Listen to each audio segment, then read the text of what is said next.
Merci.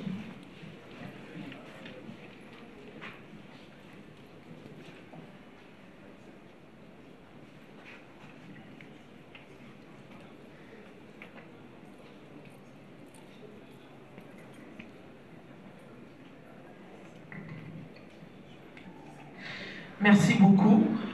Nous pouvons nous rasseoir.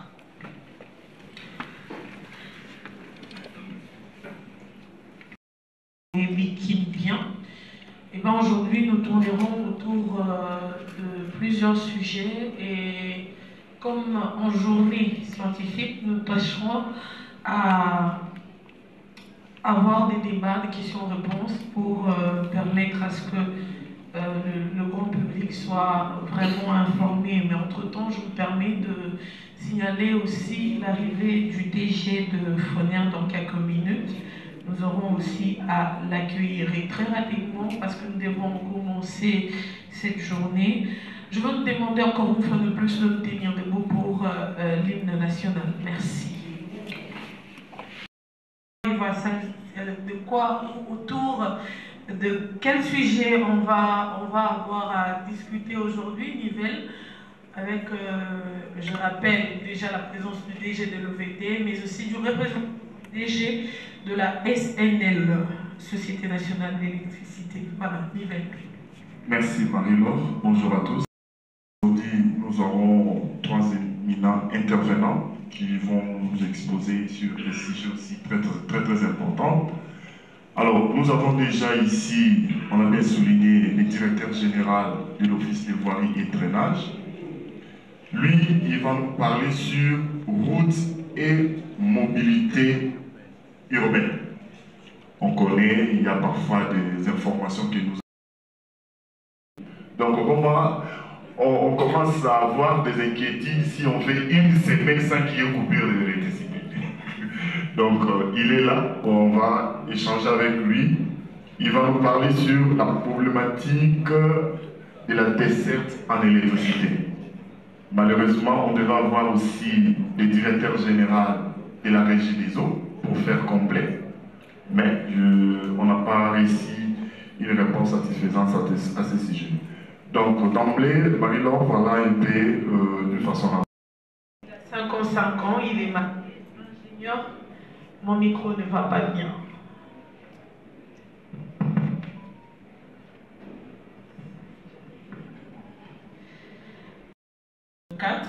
Expert en ingénierie des organisations et ENR de l'école de sciences et techniques des énergies renouvelables.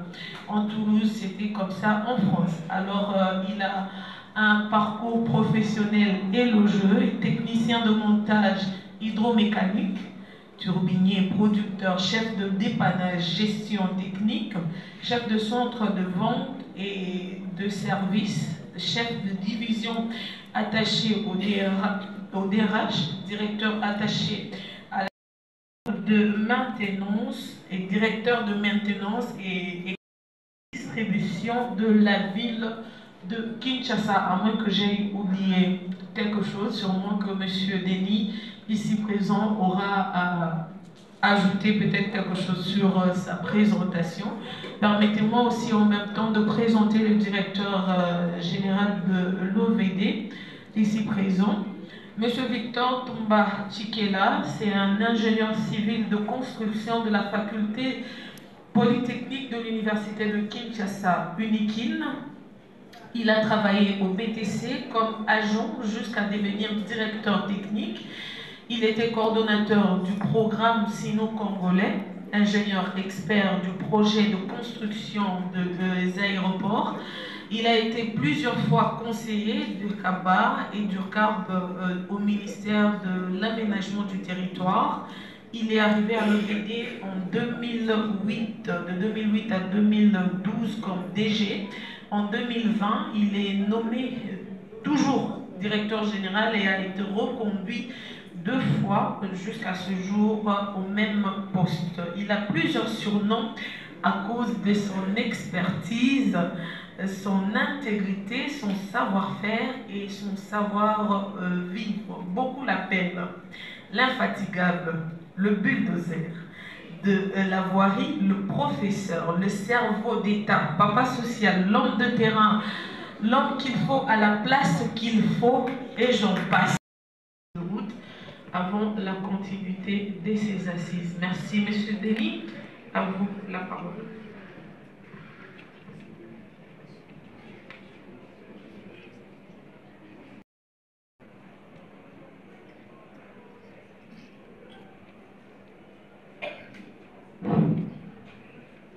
Bonjour à tous.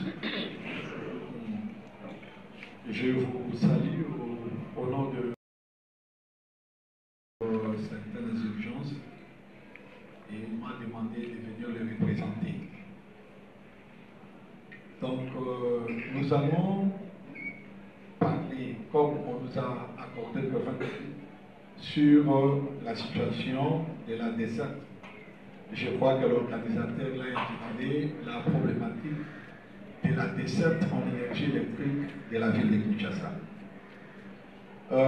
Mon exposé est subdivisé en 5 parties. La première, c'est la ville de Kinshasa, une brève présentation à Chepol.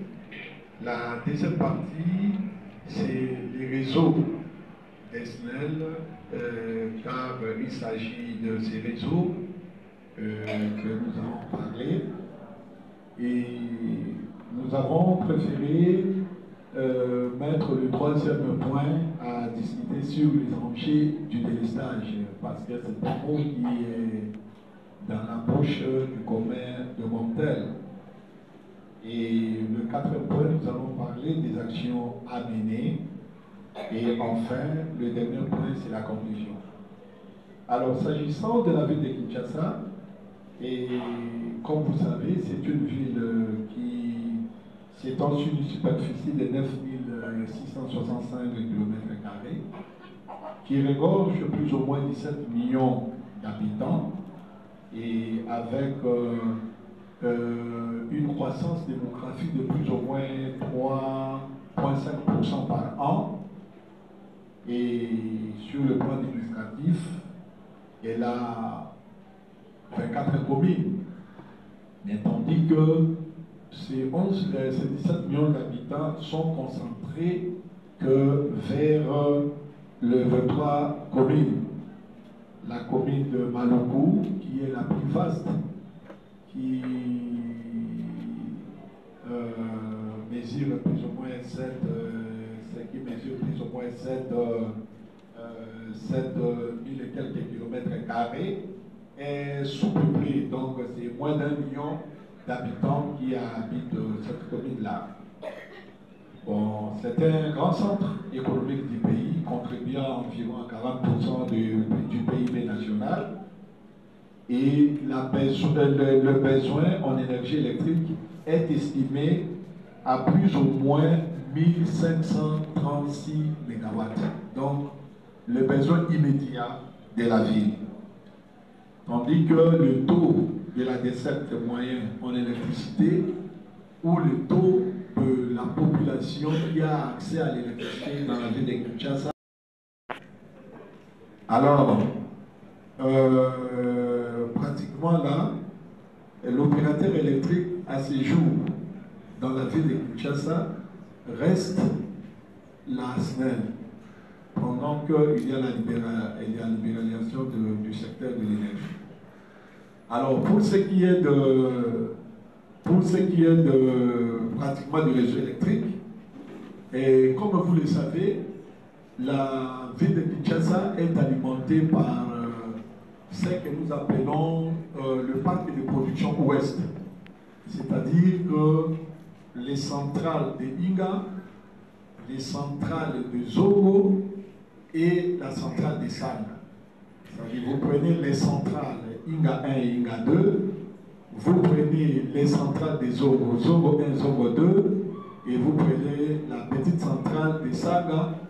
Ces parcs-là de production, c'est celui-là qui est l'alimentaire principal de la ville de Kinshasa. Et arrivé à Kinshasa, Kinshasa est alimenté par 7 injecteurs haute tension. Hein, les injecteurs là, ce sont de grands postes. Donc, qui, en fait, hein, il y en a un ici à côté qu'on appelle Inga Abada. Mais pour nous, c'est un poste qu'on appelle l'Iguana. Mais quand les gens pensent, on dit Inga. Alors c'est ça les injecteurs. C'est-à-dire ce sont le point. Vous avez l'injecteur de Libinga qui est vers la 15e rue Liberté côté Kingabois. Et à gauche, vous avez l'injecteur pratiquement de l'Iguana, de Bandal. Et vous avez l'injecteur de Funa. Donc, quand vous êtes à côté de Prohydro, Sona Hydro, non loin de l'église du pasteur Billet et à côté du complexe, et vous avez un autre injecteur à l'Itex Africa. Donc, on appelle ça ITESCO vers GB ici. Alors, ce sont des injecteurs principaux. Et nous comptons également notre injecteur principal qui est à Kitsuka. Donc, quand vous quittez le central des Zongo, vous atteignez sur un parcours de 69 km, vous atterrissez à un injecteur haute tension qui est nouvellement construit, qui est à Kitsuka, qui sert alors du carrefour principaux, secondaires et tertiaires. Et voilà. Donc, l'ensemble de ces réseaux qui comptent des milliers de kilomètres est stratifié à des niveaux différents des tensions. Nous avons les injecteurs haute tension, dont jusqu'aujourd'hui nous utilisons les niveaux 220 kV, c'est-à-dire 220 000 volts. Nous avons les niveaux 130 kV, la ligne Nitendi, et nous avons les niveaux 70 kV, c'est l'injecteur de Bobé. Nous avons les niveaux 30 kV, ce sont des liaisons, des postes haute tension, des injecteurs haute tension à des injecteurs secondaires qui sont appelés des sous-stations. Et nous avons des liaisons, des niveaux de tension 20 kV qui sortent de postes haute tension 20 kV comme Funa et Texo qui vont vers les cabines de distribution. Et nous avons aussi des niveaux de tension 0,4 kV en triphasé avec neutre qui vont vers l'alimentation. Alors, quels sont les problèmes? Ces réseaux-là de distribution de Kinshasa, c'est un réseau qui, le noyau a été implanté en 1954, surtout de voiries urbaines par les privés. Par les privés, les entreprises dirigées par surtout des étrangers, qui ne suivent pas les principes d'organisation du chantier public, qui ne viennent pas en concertation et puis des fois, ils arrachent nos câbles. Il y a des entreprises de fibres optiques et nous subissons à part ça aussi certains actes de vandalisme liés par exemple au vol de câbles et surtout les conducteurs dont la nature est le cuivre. Quand la cour pratiquement d'achat ou de vente de cuivre, la cour de métaux sur le plan international connaissent une hausse. Pratiquement, l'impact est sur nous, ceux qui ne sont pas au Katanga, même au Katanga, parce que le cuivre de nos câbles, ce sont de cuivre raffiné. Donc, quand quelqu'un prend les matériaux cuivre et qui a été fait par un fil électrique, c'est plus facile de le fondre et il n'aura pas assez de scorie. C'est à peu près 0,quelques %.